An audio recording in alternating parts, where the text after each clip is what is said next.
कुठे कुठे कुठे हा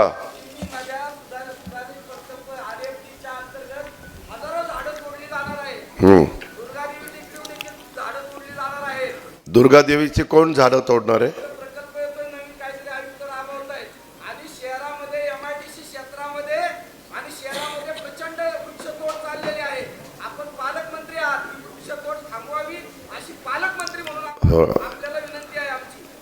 हे सगळं ऐकलं ना कुठनं या पुण्याचा पालकमंत्री झालो असं वाटायला लागलं. जे ते उठतंय ते मला उपदेशच करायला लागते.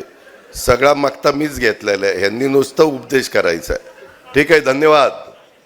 शिंदे यांचा त्यांना वाढदिवसाच्या शुभेच्छा दिल्या, त्यांना दीर्घायुष्य लाभावं अशा प्रकारच्या देखील परमेश्वरच्यांनी प्रार्थना केली. आपण त्यांना सगळ्यांना ट्री मॅन म्हणूया. ट्री मॅन सयाजीराव शिंदे यांच्या 66व्या वाढदिवसाच्या कार्यक्रमाच्या निमित्तानं उपस्थित असणारे आपल्या पक्षाचे प्रांताध्यक्ष सुनील तटकरे खासदार, विधानसभेचे उपाध्यक्ष अण्णा बनसोडेजी, रुपाली चाकणकर, फॉरेस्ट मॅन आसाम पद्मश्री जाधव पायंग, त्याचबरोबर त्यांची कन्या मुनमुनी पायंग, तिला फॉरेस्ट क्वीन म्हणतात आसाम, अभिनेता सागर कारंडे.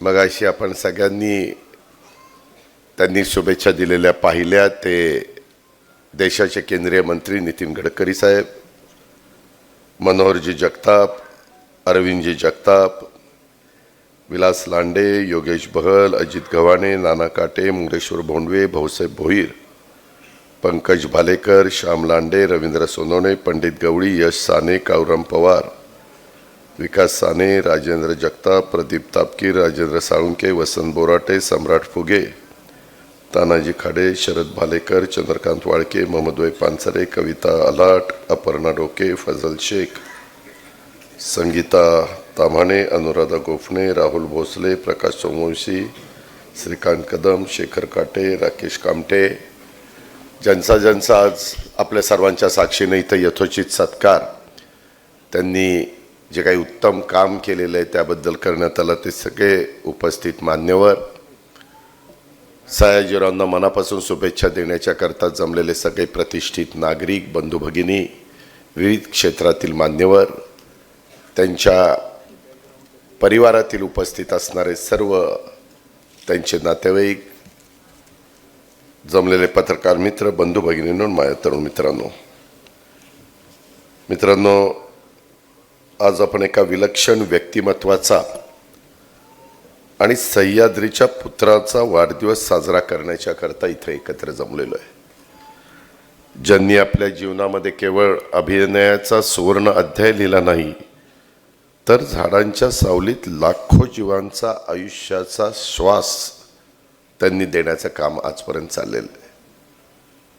खूप काही इथं सांगण्यात आलं. मगाशी अनेकांचा सत्कार करत असताना मी जरा वेगवेगळ्यांना विचारत होतो आणि प्रत्येकाने आपापल्या क्षेत्रामध्ये उत्तम प्रकारचं काम केलं. मी आपल्याला सगळ्यांना सांगू इच्छितो की काही सगळ्यांचं सांगत बसलं तर वेळ बराच होईल. माझ्यानंतर सयाजीरावांचे पण विचार आपल्याला ऐकायचे. विकास नर्सरीचे विकास नलावडे हे ते काम बघतात. ते त्यांच्या परीनं सयाजीरावांना ह्या सगळ्या कामामध्ये मनापासून मदत करण्याचा प्रयत्न करत असतात. आणि जे काही सयाजीरावांनी सह्याद्री देवराईच्या माध्यमातून आपल्या राज्यामध्ये वेगवेगळ्या भागामध्ये जी काही झाडं लावलेली आहेत त्याच्यात पण त्यांचं योगदान असतं. शेतमजूर हे स्वतः होते शेतमजूर, आणि आत्ता गेल्या अनेक वर्ष कष्टातून त्या विकास नलावड्यांची आता 150 एकर स्वतःच्या मालकीची जमीन आहे. 150 एकर आणि 70 एकराची नर्सरी आहे. आणि आता ते म्हणले, दादा मी IPO देखील काढतोय. मला एकच तुम्हाला सगळ्यांना सांगायचं की कधी आपल्याकडे काही नाही आहे असं म्हणून खचू नका किंवा नाराज होऊ नका. जर आपण प्रयत्न केला तर यश मिळतं. अशा प्रकारची अनेक उदाहरणं आपल्याला पाहायला मिळतील. तसंच दुसरं उदाहरण आहे रवींद्र भैरट. हे झाडं नेण्यासाठी त्यांचे ट्रक देतात, मोफत देतात. मी सहज त्यांना विचारलं की किती ट्रक आहेत आणि सुरुवात कधी केली. ते म्हणले वडिलांनी सुरुवात केली. आणि मी त्या व्यवसायामध्ये आलो तेव्हा वडिलांनी 3 ट्रक माझ्या ताब्यामध्ये दिले होते. आणि रवींद्रजींना विचारलं आता ट्रक किती आहेत. त्यांनी सांगितलं आता फक्त 1400 ट्रक आहेत. रवींद्रजी 1400च का 140? माझं काही चुकत नाही ना? 1400च आहेत ना? काही इन्कम टॅक्स येणार नाही, काळजी करू नका. 1400 ट्रक त्यांनी निर्माण केले. म्हणजे आज एवढा मोठा त्यांनी ट्रान्सपोर्टचा व्यवसाय वाढवलेला आहे. सांगायचं एवढंच मला तात्पर्य की खूप काही आपण वेगवेगळी उदाहरणं घेत असतो, त्याच्यामध्ये सगळ्या काही गोष्टी पाहत असतो. पण अशी पण माणसं आज शून्यातनं विश्व निर्माण करणारी आहेत. मगाशी तुम्ही माझा सत्कार केला, कारण पिंपरी चिंचवड शहरात रेड झोनच्या बाधित मिळकतधारकांना पण मोठा दिलासा दिला. मालमत्ता कराच्या सामान्य करात आपण 50% सवलतीचा ऐतिहासिक निर्णय घेतला. मी नेहमी सांगतो की बाबा ह्या शहराचं माझं एक वेगळं आगळं नातं आहे. आणि फार तरुणपणी मला कामाची संधी ह्या शहराने दिली 91ला खासदार म्हणून. आणि त्याच्यावर ह्या शहरातले मी ज्यावेळेस कुठल्याही पदावर असू नसू तरी देखील जेवढे काही प्रश्न आपल्याला सोडवता येतील ते मी राष्ट्रवादी काँग्रेस पक्षाच्या माध्यमातून सोडवण्याचा प्रयत्न करतो. ह्याच्याकरता अनेक माझ्या सहकारी मित्रांनी पाठपुरावा केलेला होता. कारण तुमच्या पण वेगवेगळे नगरसेवक नगरसेविका म्हणून काम करत असताना तुमच्याही अनेकांच्या वॉर्डामध्ये हा सगळा जनता किंवा नागरिक हे तिथं राहत असतात. त्यांच्यामुळं हा त्यांच्या दृष्टीने अतिशय महत्त्वाचा विषय होता. तसंच रेड झोन भागातील ट्रॅफिकची समस्या सोडवण्याच्यासाठी नियोजित DP रस्त्यांच्या भूसंपादनाच्यासाठी मिळणारा TDR हा 0.5% म्हणजे 50%वरून 1% मिळावा यासाठीचा प्रस्ताव आम्ही सगळ्यांनी प्रयत्न करून आता तो मंजुरीच्या करता आलेला आहे. लवकरच त्याला मंजुरी देण्याचं काम आमच्या महायुतीच्या सरकारकडनं होईल. पंकज भालेकर आणि बाकीचे सगळेजण ह्याच्याकरता खूप प्रयत्न करत होते. ते पण आपल्या रेड झोनच्या भागातील माझ्या सहकाऱ्यांच्या दृष्टिकोनातनं एक चांगला निर्णय आपण त्या ठिकाणी घेऊ शकलो. ह्याही गोष्टीचं समाधान हे माझ्यासारख्याला आहे. उद्याच्याला आज नारळी पौर्णिमा, उद्या रक्षाबंधन. आज नारळी पौर्णिमेचे काही भागामध्ये माहितीप्रमाणे मुंबई वगैरेला सुट्टी दिलेली होती. आणि उद्या रक्षाबंधन. एक भावा बहिणीचं अतूट नातं म्हणून आपण भाऊबीजेकडं रक्षाबंधनाकडं बघतो. आणि मागच्या वेळेस मला आठवतंय ह्या रक्षाबंधनाच्या निमित्तानंच आम्ही लोकांनी मग त्याच्यामध्ये आमची महिला बालविकास खात्याची मंत्री अदिती तटकरे असेल किंवा देवेंद्रजी असतील, एकनाथराव असतील, मी असेल, आम्ही सगळ्यांनी लाडक्या बहिणींच्या करता एक निर्णय घेतलेला होता. आणि त्याचं खूप मोठं समाधान आम्हाला आहे. आणि आमच्या लाडक्या बहिणी देखील त्याच्यातून त्या ठिकाणी आनंदी झाल्या. त्याही गोष्टीचा निश्चितपणे आम्हाला कौतुक आहे. आणि म्हणून त्या सगळ्या माझ्या लाडक्या बहिणींना देखील उद्याच्या माझ्या रक्षाबंधनाच्या निमित्तानं मी मनापासून शुभेच्छा देतो. सह्याद्रीच्या कड्याकोपऱ्यामध्ये जे काही आपला सह्याद्री, नेहमी सह्याद्रीची उदाहरणं स्वर्गीय यशवंतराव चव्हाण साहेबांच्या काळामध्ये दिली गेलेली होती.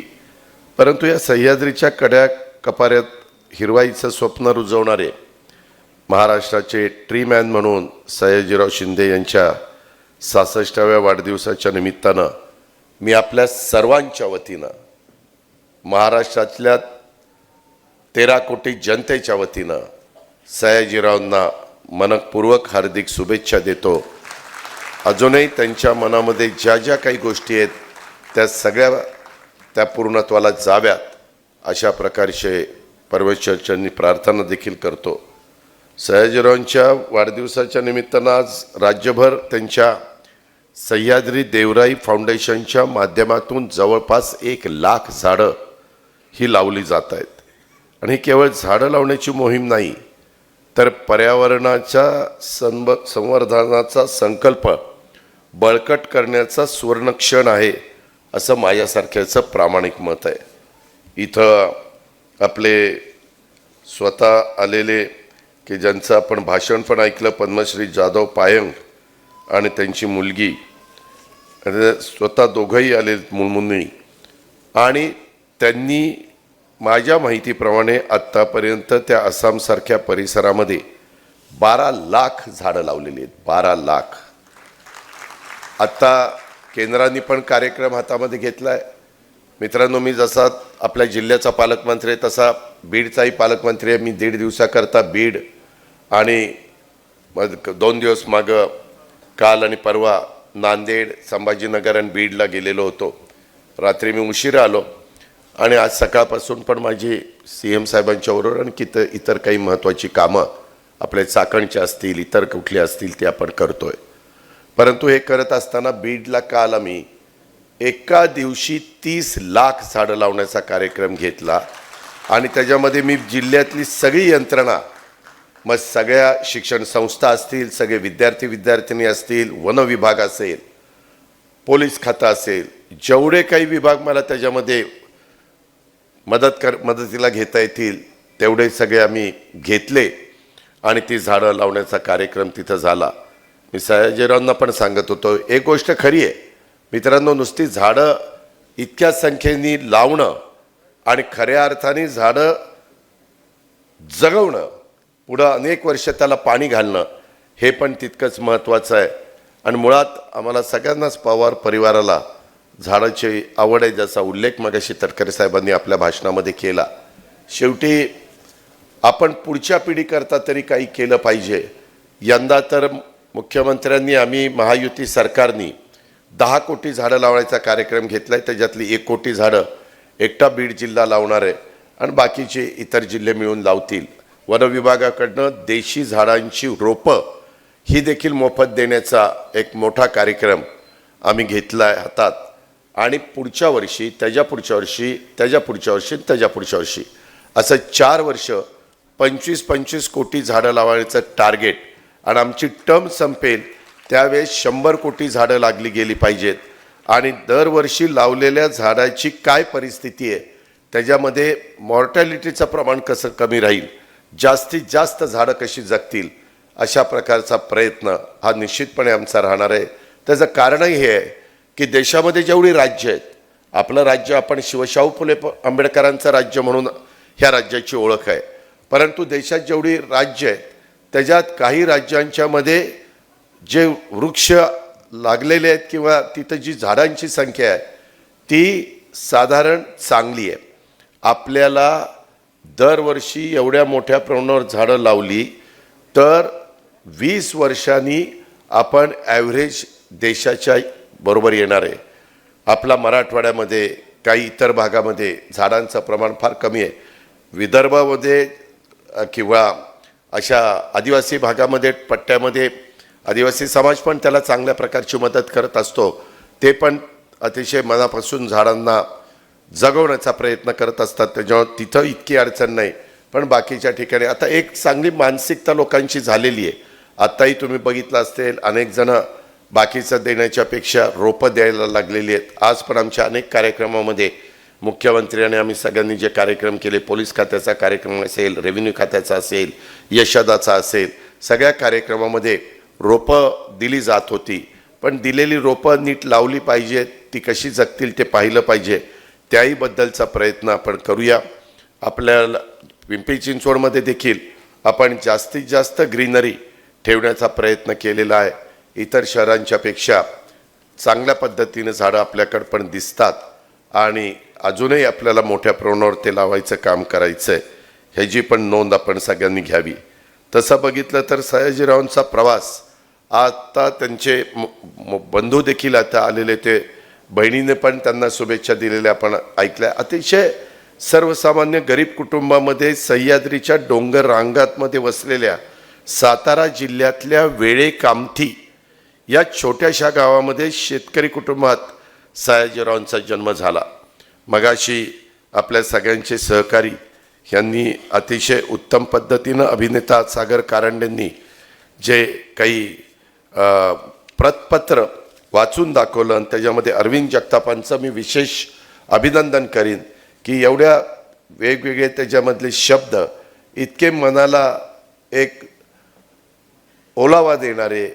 त्याच्यामध्ये मी बघत होतो ते पत्र वाचत असताना सयाजीरावांचे डोळे देखील पाणावले होते. त्यांना देखील आईची आठवण आली. शेवटी आई म्हटलं की सगळं आपण विसरून जातो आणि हीच आपली मराठी संस्कृती आहे, हाच आपल्या सगळ्यांचा ठेवा आहे, हे आपल्याला विसरता येणार नाही. आणि म्हणून अशा कुटुंबामध्ये जन्माला आलेले सयाजीराव, सह्याद्रीच्या घनदाट जंगल परिसरातून निघालेला हा मुलगा कठोर मेहनत, चिकाटी आणि असामान्य कलागुणांच्या जोरावर देशभरातल्या चित्रपटसृष्टीमध्ये आपले पाय रोवून उभा आहे. जनसामान्यांच्या हृदयावर अधिराज्य त्या ठिकाणी गाजवत आहे. पडद्यावरचा खलनायक असो किंवा नायक असो, सयाजी शिंदे यांनी साकारलेली प्रत्येक भूमिका ही वास्तवाचा आरसा ठरलेली आहे. शूलमधला बच्चू यादव असो, गोष्ट छोटी डोंगरा एवढी मधील कृषी मंत्री असो, सखाराम बाईंडकर नाटकातला सखाराम असो किंवा दाक्षिणात्य चित्रपटसृष्टीतला ऐतिहासिक आणि खलनायकी भूमिका असो, त्यांनी प्रत्येक वेळेस आपल्या अभिनयाने प्रेक्षकांची मनं जिंकलेली आपण सगळेजण पाहत आलेलो आहे. आणि त्यामुळं खरं तर त्यांचं महाराष्ट्रापेक्षा दक्षिणेत अधिक चाहते आहेत. तिथल्या चित्रपटसृष्टींनी रसिकांनी या मराठी कलावंताला अक्षरशः डोक्यावर घेतलेलं आहे. पण त्यांचं यश हे केवळ पडद्यावर नाही तर पडद्याच्या बाहेर देखील दिसतं, जिथे ते पर्यावरण संवर्धनाचा अखंड योद्धा बनून काम करतात. सह्याद्रीच्या मातीतला रांगडेपणा त्यांच्यामध्ये आहे. या मातीतल्या रांगडेपणा सयाजीरावांच्या अंगामध्ये अक्षरशः भिनलेलं आहे आणि स्पष्ट सडेतोड बोलणं, जसं आहे तसं त्यांचं दिसणं आणि नुसतं दिसणं नाही तर अगदी तसंच वागणं, जे पोटात तेच ओठात, हा अस्सलपणा सयाजीरावांच्या अंगात आहे. मला वाटतं त्यांच्यातला आणि माझ्यातला हाच गुण सारखा असल्यामुळं आमची वेवलेंथ जुळलेली आहे. त्यांनी अनेकांशी चर्चा केली, सगळं काही केलं आणि त्यांना बघितल्यानंतर हे सगळं शब्द वापरल्यानंतर ते एक मागचं गाणं आठवतं, गडी अंगाने उभाने आडवा त्याच्या रूपात गावर नका ओढवा. तशा पद्धतीनं सयाजीरावांचं एकंदरीत त्यांचं सगळं असामान्य अशा प्रकारचं व्यक्तिमत्व आहे. आपण सयाजी शिंदे केवळ कलावंत नाही आहेत तर ते निसर्गप्रेमी आहेत, संवेदनशील मनाचा व्यक्तिमत्व आहे.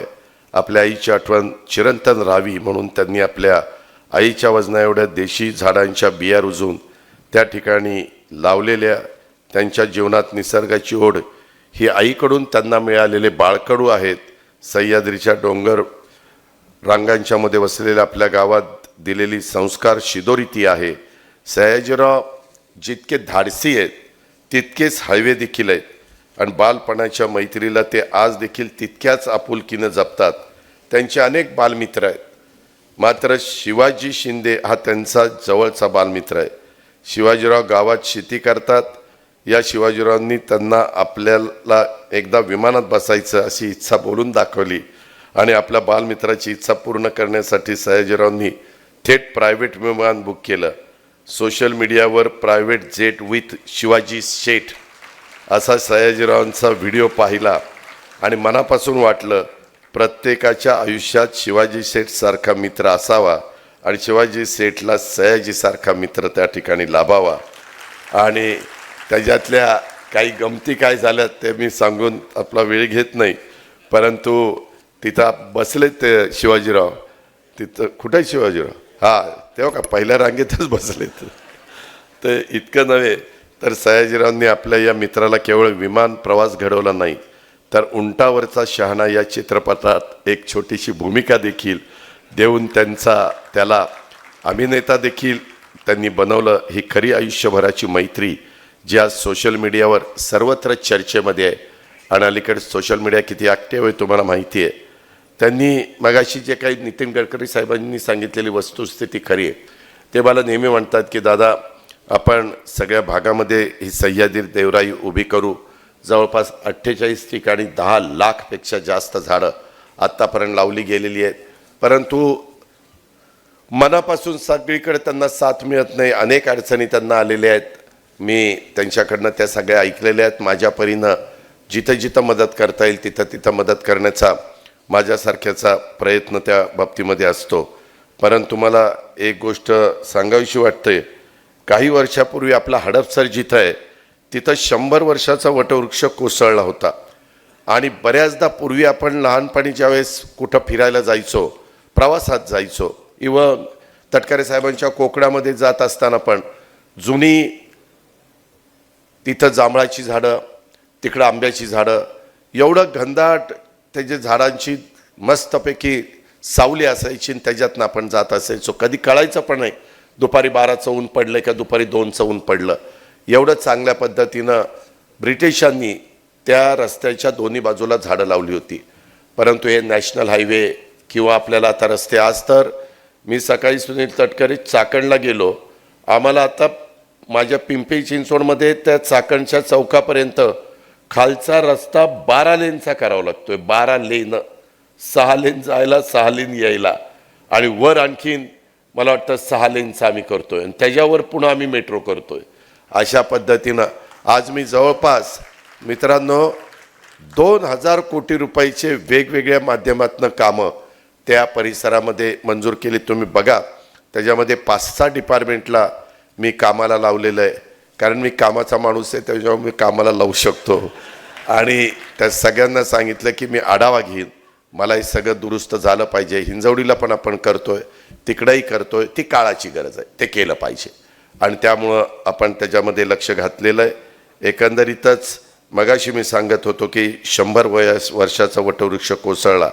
ही बातमी ज्यावेळेस आमच्या सयाजीरावांना कळली त्यावेळेस तो वटवृक्ष उचलून त्यांनी साताऱ्यातल्या गोळीबार मैदानावर त्याचं पुनर्रोपण केलं, बरोबर ना, आणि त्या झाडाला पुन्हा नवजीवन दिलं. अशा पद्धतीनं झाडांवर, निसर्गावर कृतीतून प्रेम करणाऱ्या नितीनजींनी पण निसर्गप्रेमी सयाजीरावांना शुभेच्छा दिलेल्या आपण पाहिल्या. त्याचाही मला मनापासूनचा आनंद आहे.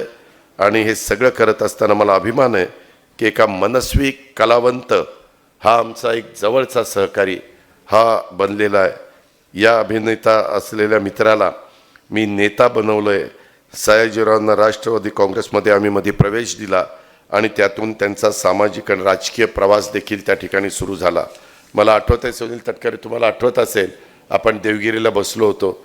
त्यांना एवढं प्रेशर आलेलं होतं, अरे मी पक्षात आलं तर काय होईल, इथं कसं होईल, तिथं कसं होईल. म्हणलं काय काळजी करू नका, काय होणार नाही. आणि मग त्याच्यानंतर त्यांनी तशा पद्धतीचा निर्णय घेतला. मला खात्री आहे त्यांच्या अभिनयाच्या प्रवासाबरोबर हा सार्वजनिक जीवनाचा प्रवाससुद्धा यशस्वी आणि उत्तुंग ठरेल. आता ते केवळ पडद्यावरच नव्हे तर प्रत्यक्षात देखील विविध भूमिका पार पाडतात. मागच्या वर्षी त्यांनी राष्ट्रवादी काँग्रेस पक्षामध्ये प्रवेश करून सामाजिक कार्याला आणि पर्यावरण चळवळीला एक राजकीय बळ देण्याचा संकल्प केला. राजकारण हा त्यांच्यासाठी सत्ता मिळवण्याचा मार्ग नाही तर एक लोकांच्यापर्यंत आपला संदेश पोचवण्याचा आणि हिरवाईची चळवळ अधिक व्यापक करण्याचा हा त्यांचा प्रयत्न आहे. आज आपल्यासोबत आणखी एक थोर व्यक्ती उपस्थित आहे. त्याचा उल्लेख मी मगाशी केला, ते म्हणजे पद्मश्री जाधव पायंग, फॉरेस्टमॅन ऑफ इंडिया. ब्रह्मपुत्रा नदीच्या किनाऱ्यावर एका पडीक जागेवर त्यांनी एकट्याने जवळपास 12 लाख झाडं लावण्याचा विक्रम केलेला आहे. आणि सयाजीराव शिंदे आणि जाधव पायंग हे दोघे केवळ पर्यावरणाचे रक्षक नाहीत तर नव्या पिढीसाठी हरित भारताचे हे दोघं शिल्पकार आहेत असं म्हटलं तरी ते खरं ठरेल. आजच्या या सोहळ्यात आपण फक्त एका कलाकाराचा वाढदिवस साजरा करत नाही तर एका पर्यावरण योद्ध्याचा गौरव करतो असं माझं मन मला सांगतंय. सयाजीराव, आपला वाढदिवस ही केवळ व्यक्तिगत आनंदाची गोष्ट राहिली नाही तर निसर्ग, मैत्री आणि समाजासाठी दिलेल्या योगदानाचा हा सन्मान आहे असं आम्हाला प्रत्येकाला वाटतं. मी पुन्हा एकदा सयाजीरावांच्या सारख्या जगन्मित्राला आपल्या सर्वांच्या वतीनं, राज्याच्या वतीनं वाढदिवसाच्या मनापासून शुभेच्छा देतो. त्यांच्या आयुष्यामध्ये कायम हिरवाई मायेची सावली राहो अशा प्रकारच्या सदिच्छा देतो आणि या ठिकाणी थांबतो. जय हिंद, जय महाराष्ट्र.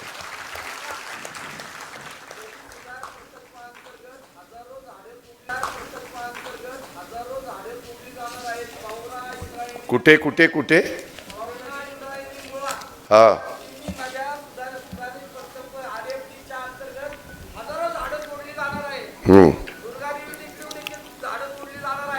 दुर्गा देवीची कोण झाडं तोडणार आहे?